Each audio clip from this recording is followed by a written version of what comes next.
Hi everyone. In this video, I am going to attempt to demonstrate that one of the people recorded in the legends as a son of King Arthur can be identified as a real historical figure. So the son in question is Morgan the Black. So he's mentioned in an obscure French chronicle called Leit Britt.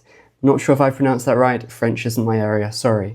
But the point is, this is a short chronicle written in 1309 as an abbreviated version of a pre-existing longer chronicle. So that's now lost to us, but we have this abbreviated version, which is why it's called Le Petit Brut, like the small brute, which is a name used to refer to chronicles in that era. So this tells the account of the history of Britain, and it talks about King Arthur among other people.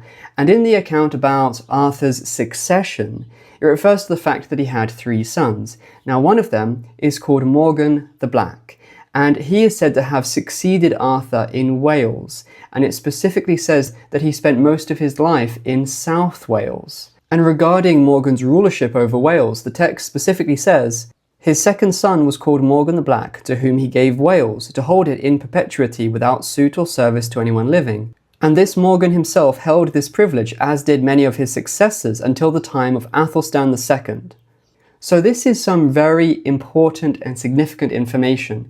This tells us that Arthur had a son called Morgan. This Morgan was associated specifically with South Wales, and he ruled over Wales, and his dynasty continued ruling over that area for centuries thereafter, until the Saxons finally conquered Wales. So that is very, very important information, because that means that if we can identify a historical dynasty that ruled in South Wales, and which started with someone called Morgan in the era of King Arthur, then logically, that is the person that this is talking about. And that's actually independent of the question of whether or not he was actually historically a son of King Arthur, because it could be that this is just a false familial relationship.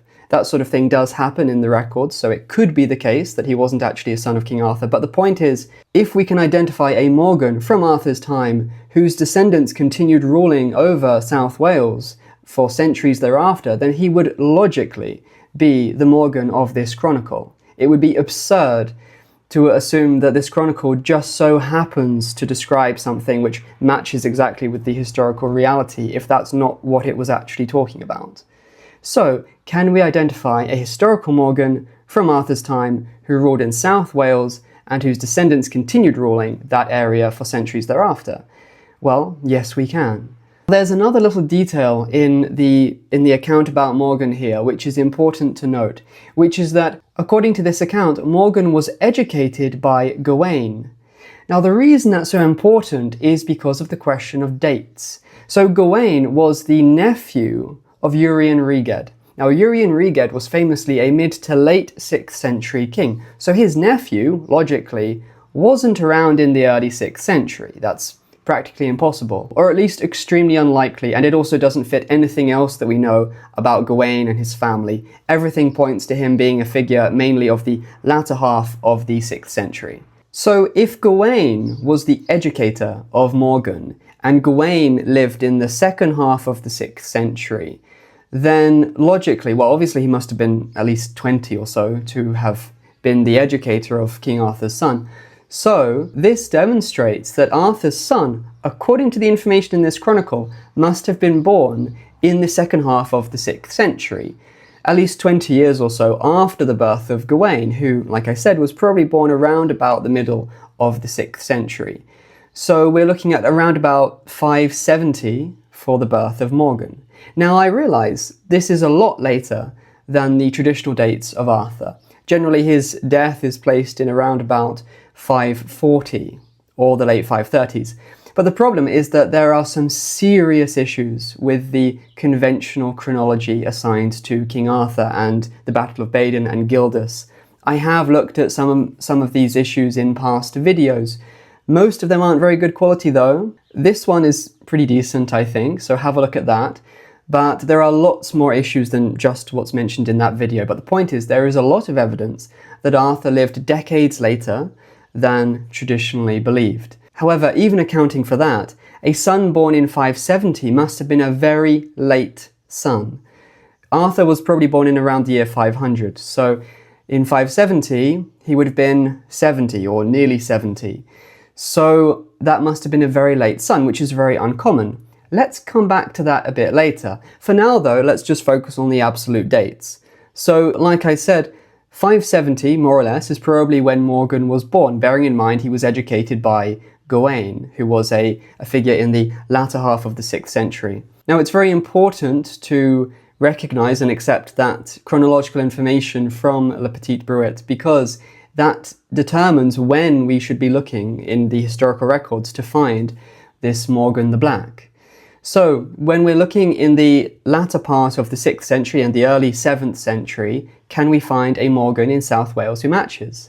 When we look at the historical records about the kings of South Wales, we do indeed find a Morgan. So there was Morgan, the son of Arthurian. His dates, if you look online, his dates are usually placed well into the 7th century, or sometimes even the early 8th century. But the problem is that these dates are based on very flimsy pieces of evidence, whereas when we look at the weight of evidence, we see actually the chronology for this dynasty should be placed 100 years earlier than it usually is. I've done some videos in the past about that, so feel free to check them out. But to be clear, this isn't just my conclusion. There are other scholars who also believe this. For example, the latest edition of the Oxford Dictionary of Saints has this chronology, this early chronology, not the more common one. There are also other scholars as well. I'll put them in the description. Now, in the records about southeast Wales, we find that there was a bishop called Odosius. Now, he was bishop from the last few decades of the 6th century through to the beginning of the 7th century. Now, one of the kings which was firmly associated with him was King Morgan, the son of Arthurian. So we see that Morgan was a king who was active in the latter part of the 6th century and the early part of the 7th century. So chronologically, he matches Morgan the Black, the son of King Arthur. So he had the same name as Morgan the Black. He was around at the same time and he ruled in the same place. Are we really going to try to say that they're not the same person? To me, it's obvious that Morgan the Black from Leit Britt is the same as Morgan, the son of Arthurian. Also, when we look at the records, we see that Morgan's descendants continued ruling over southeast Wales for centuries afterwards. So that perfectly matches the fact that in Leit Britt it says that Morgan's descendants continued ruling until the time of Athelstan II. So in every way, he matches the profile of this legendary son of King Arthur. Also, remember what I said about the legendary Morgan the Black evidently being a late son of King Arthur? Well, there's evidence that Morgan was a late son of Arthurian. So when we look at the genealogical evidence, we find that there's a discrepancy of 2 generations, which indicates that Morgan was a late son. So in the Jesus College Manuscript 20, we find that there's a record about the sons or the descendants of a king called Pebior. Now, Pebior was the ancestor of Morgan. So when we look at this genealogical information, we find that Pebior had a descendant 7 generations later called Briavale, son of Llywarch. Now, the reason this is so interesting is because Pebior also appears in the Book of Llandaff, which also contains detailed information which isn't focused on genealogy, but it does provide genealogical information. And so from that source, we see that Morgan was a 5th generation descendant of Pebior. So Morgan was a 5th generation descendant and Briavale was a 7th generation descendant. That's important because in the Book of Llandaff, we find that Briavale appears as a witness to one of the land grants given by King Morgan. Now you could try to say maybe Briavale was young when this happened, when this land grant was given, while Morgan was very old, hence this discrepancy of 2 generations. The problem though is that this land grant takes place early in the reign of King Morgan, so that's not really a plausible explanation. So when we look at the actual absolute dates involved here, we find something interesting, okay? Since Pebior was the grandfather of Dubricius, and since Dubricius was probably born in about 465, Pebior was probably born in around about 420. So when we count forward 7 generations to get to Briavale, he was probably born between 560 and 595. So clearly this land grant involving Morgan and with Briavale as a witness must be in the late 6th century or maybe the early 7th century. So that ties in with Morgan being around in that era, just like Morgan the Black from Leit Britt. But this isn't just about the absolute dates, there's also the point about the discrepancy of the generations. So if Morgan was 2 generations behind Briavale, but they lived at the same time, then, well, how is that? Well, that is clear evidence that Morgan was a very late son of Arthurian. And it can't just be that all the generations between Pebior and Morgan were long, because there's evidence that Arthurian was born in the early 6th century. See my video about his dynasty for evidence for that. So if Arthurian was born in the early 6th century, but Morgan, in the start of his reign, was active in the late 6th century, and we have this discrepancy of 2 generations, then that clearly indicates that Morgan was born in the late part of the life of Arthurian.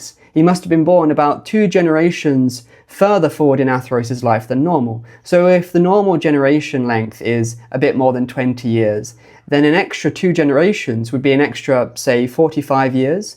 So he would have been born when Arthurian was, say, 65 or thereabouts, which is exactly when we would expect Morgan the Black to be born in the life of Arthur, based on the information from Leit Britt about him being educated by Gawain, who was a figure of the second half of the 6th century. So the chronology, all this chronological information about Morgan the Black and Morgan the son of Arthurian ties in perfectly with each other.